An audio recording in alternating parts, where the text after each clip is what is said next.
मेरे प्यारे विद्यार्थी, आपका बहुत बहुत स्वागत अभिनंदन आपके चहेते YouTube channel career professor Bihar sir के साथ। आप सबको प्रणाम, नमस्कार, जय हिंद। आप सभी लोग दोनों हाथ जोड़कर अपनी मां के चरणों में प्रणाम करेंगे।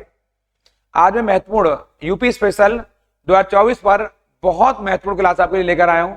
ये सेशन बड़ा खास होने वाला है आपके लिए, क्योंकि आज के सेशन में मैं आपको यूपी स्पेशल पर उन्हीं पहलुओं में चर्चा करूंगा जो हमारे एग्जाम के लिए बहुत बहुत इंपॉर्टेंट है। तो मैं आपको लिए चलता हूं आपके चहेते प्लेटफॉर्म, यहाँ पढ़ाई की पंचायत पर। मैं यहाँ बात करूंगा आपसे।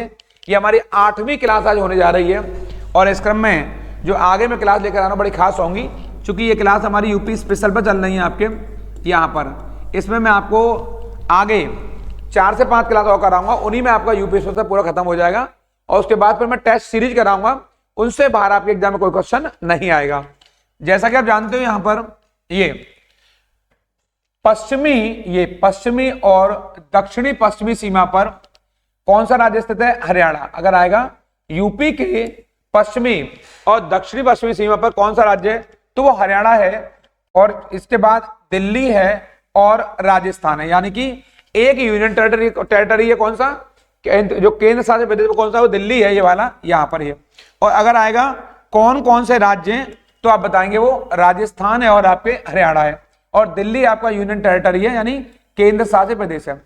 और दक्षिण में कौन है? दक्षिण में आपके मध्य प्रदेश है यहाँ पर दक्षिण में, और पूर्वी सीमा पर यहाँ पर यूपी के वो बिहार लगा हुआ है। अगर क्वेश्चन आएगा आपके एग्जाम में कि पश्चिम और दक्षिण पश्चिम सीमा पर कौन कौन से राज्य, तो बताएंगे हरियाणा और राजस्थान है, और यूनियन टेरिटरी कौन सा है? दिल्ली है।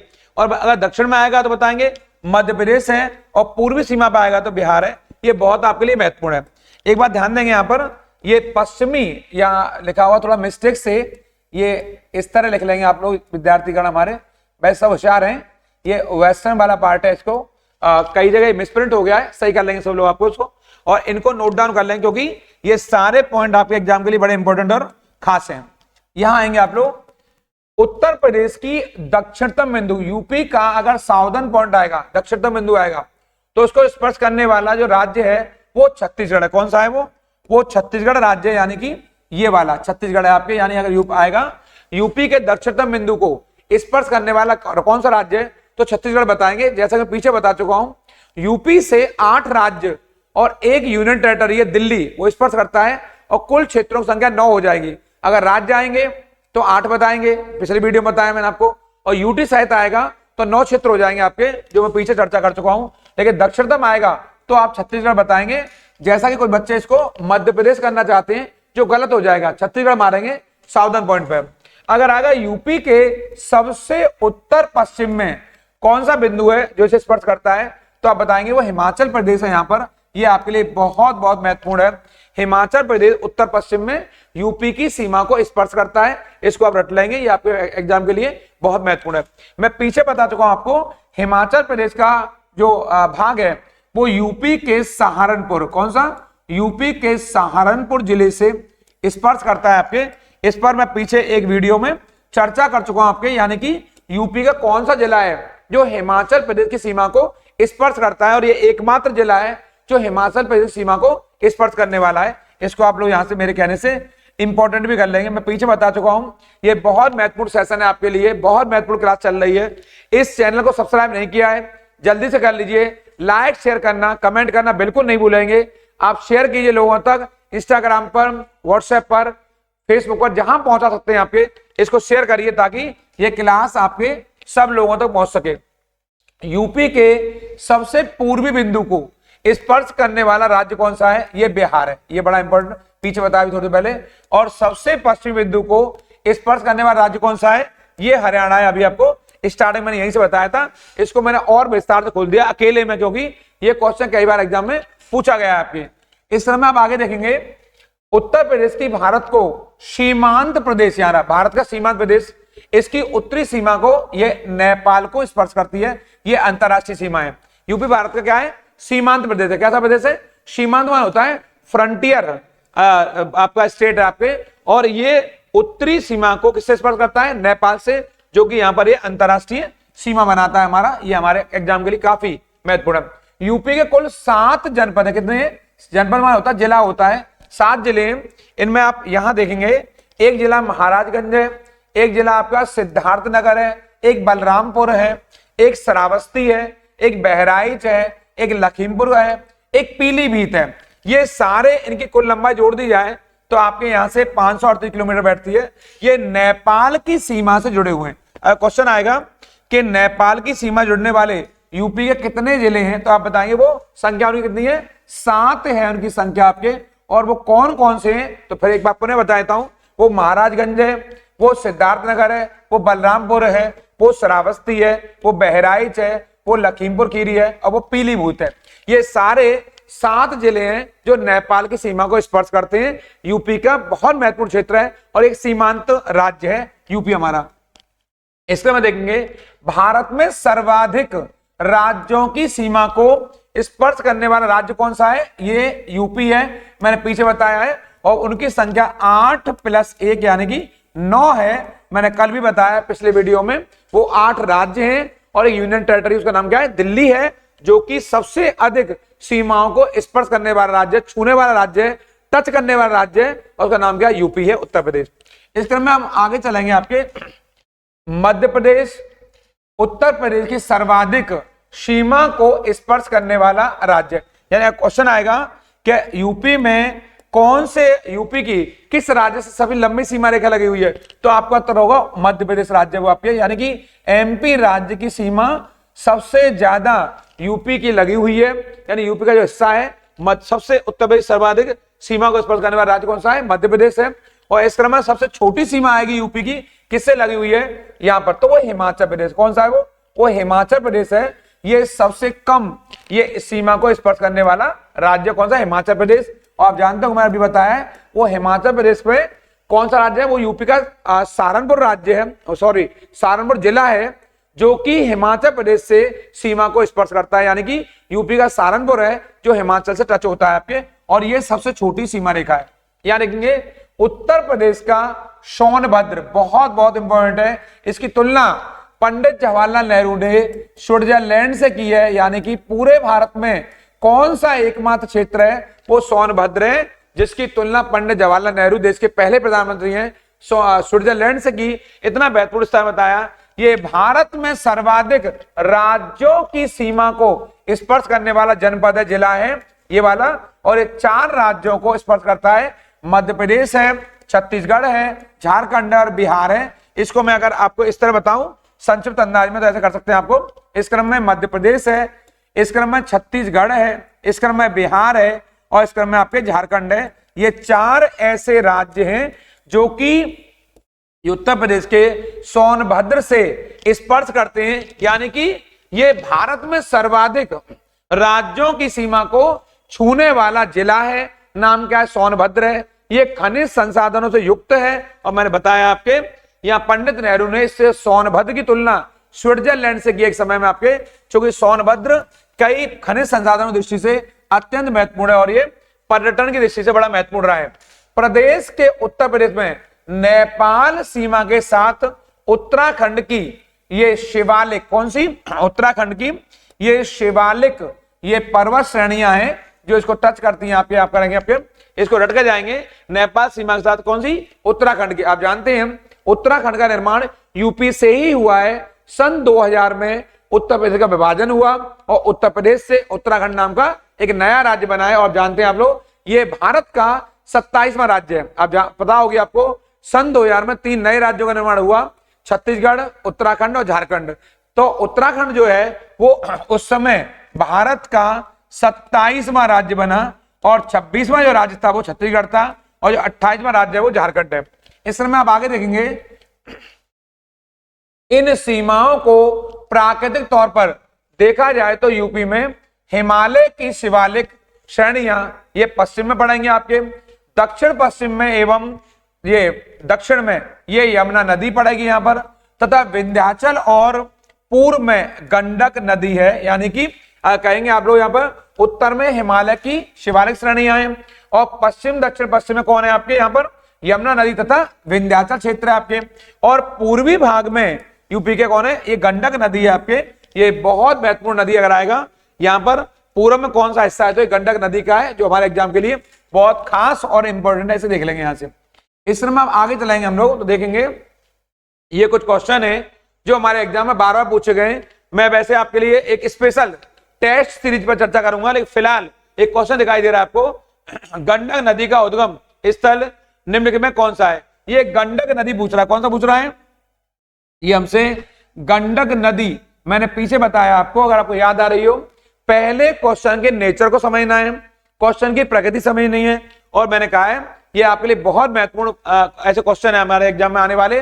तो पूछ रहा है गंडक नदी का उद्गम यानी ओरिजिन पॉइंट कौन सा है, क्या वो गंडक हिमनद है, क्या गंगोत्री हिमनद है, क्या त्रिशूली हिमनद है, या मुस्टोंग हिमनद है। तो आपको जानना चाहिए गंडक नदी को जो उद्गम होता है वो नेपाल हिमालय में स्थित मुस्टोंग ग्लेशियर से, कौन से है, मुस्टोंग ग्लेशियर से है। यहां आप करेंगे मुस्टोंग ग्लेशियर, ये हमारा बहुत महत्वपूर्ण है। ये कहां पड़ेगा, नेपाल में पड़ेगा, और नेपाल में इस गंडक को नारायणी, यहां पर नारायणी नदी के नाम से जाना जाता है। इसको आप इंपॉर्टेंट कर लेंगे, कहां पर, नेपाल में, ये कर लेंगे अंडरलाइन यहां पर, नेपाल में इसे नारायणी नदी के नाम से जाना जाता है। आपको किसको, गंडक नदी को। और ऋग्वैदिक काल में कहां पर, ऋग्वैदिक काल में इसको सदा नीरा, क्या कहते हैं, सदा नीरा, यानी कि हमेशा पानी रहने वाली नदी। ये ऋग्वेद में कहा जाता है इसको, ऋग्वेद में पुराना नाम है इसका, किसका, आपके गंडक नदी का। ये बहुत महत्वपूर्ण नदी है।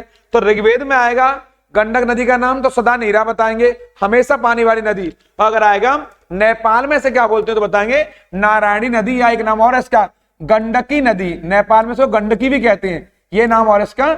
ये दोनों नाम, नारायणी भी और गंडकी भी, ये दोनों नेपाल में है। और भारत में इसका प्राचीन नाम क्या है, सदा नीरा, यानी हमेशा पानी से युक्त रहने वाली नदी। ये इसका उत्तर कौन सा है, मुस्टोंग हिमनद। इसके में आप आगे देखेंगे जो दूसरा बड़ा क्वेश्चन है, ऐसे क्वेश्चन हमारे एग्जाम में जरूर आएंगे। मैं फिर कह रहा हूं, चैनल को सब्सक्राइब नहीं किया है, तेजी से सब्सक्राइब कर लीजिए, लाइक शेयर कमेंट करना बिल्कुल नहीं भूलेंगे, क्योंकि आपके कमेंट ही हमें बेहतर मार्गदर्शन बताएंगे, क्या हमें आपको और कराएं जो आपका और बेहतर काम बन जाए।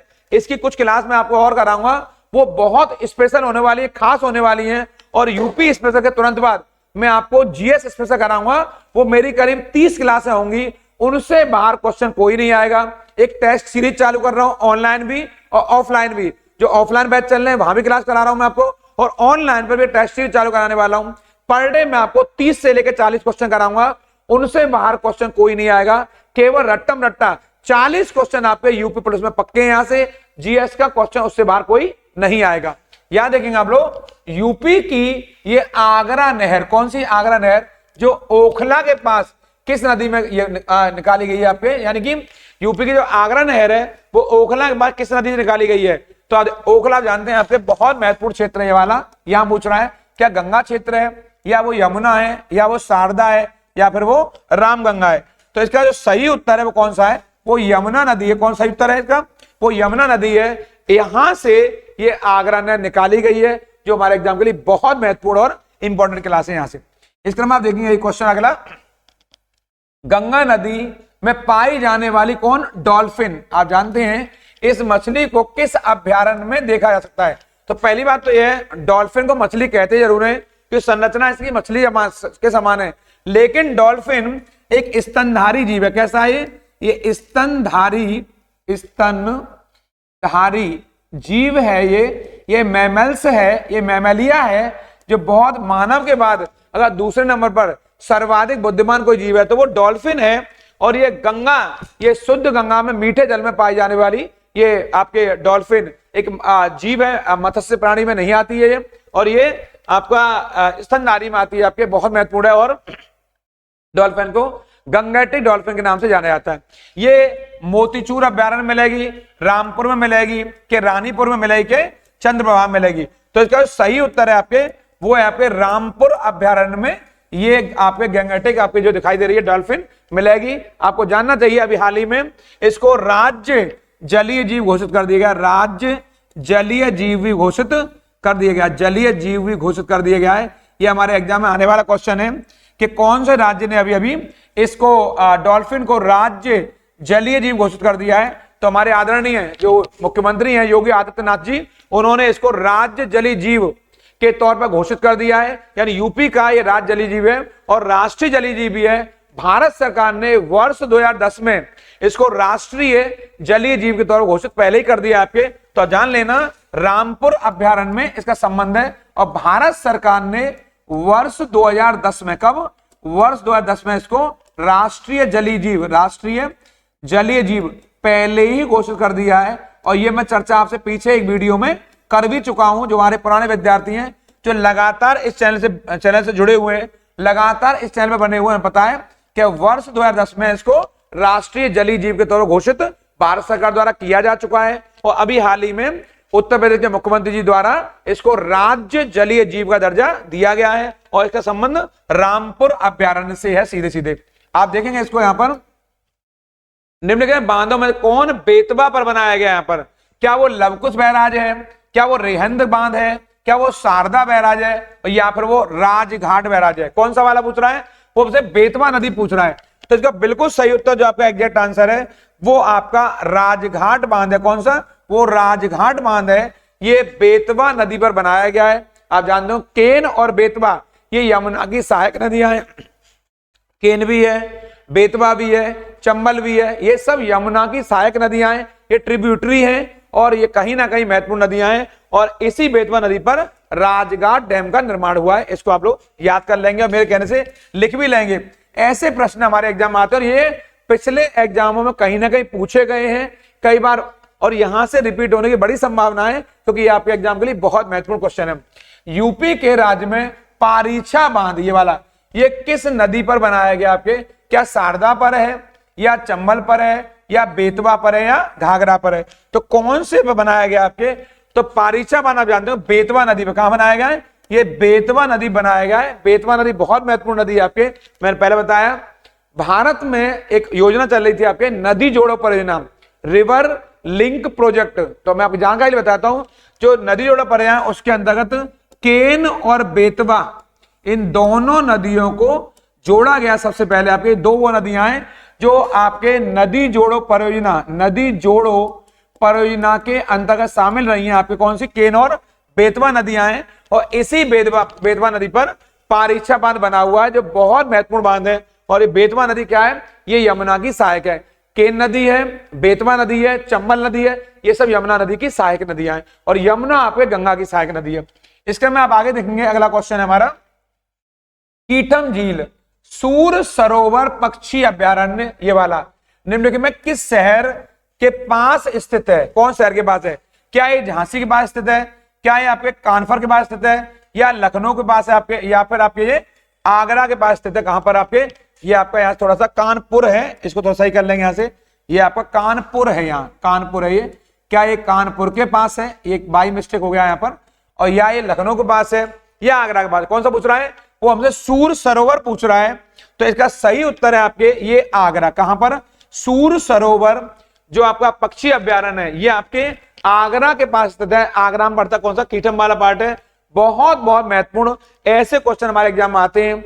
इस चैनल को आपने अभी तक अगर सब्सक्राइब नहीं किया है, तेजी से या बहुत जल्दी से सब्सक्राइब कर लीजिए। लाइक, शेयर और कमेंट करना बिल्कुल नहीं भूलेंगे। ये बहुत महत्वपूर्ण आपके एग्जाम वाली क्लास है। ऐसी बहुत स्पेशल क्लास मैं आपके आगे अगले कुछ दिनों में लेकर आ रहा हूं। और संडे तक होते होते कुछ ऐसी विशेष क्लास लाऊंगा आपके लिए कि वहां से आपके एग्जाम में जीएस जीके में क्वेश्चन आ रहे हैं। स्टैटिक जीके पर मैं विशेष चर्चा करने वाला हूं। लगातार इस चैनल पर जुड़े रहिए आपके, और आपका प्यार दुलार जो मिल रहा है उसके लिए बहुत बहुत धन्यवाद, हृदय से धन्यवाद आपके। और जो बच्चे, पुनः कहूंगा, जो बच्चे पास हुए हमारे लेखपाल और दिल्ली पुलिस में, उन सबको हृदय से बहुत बहुत आशीर्वाद।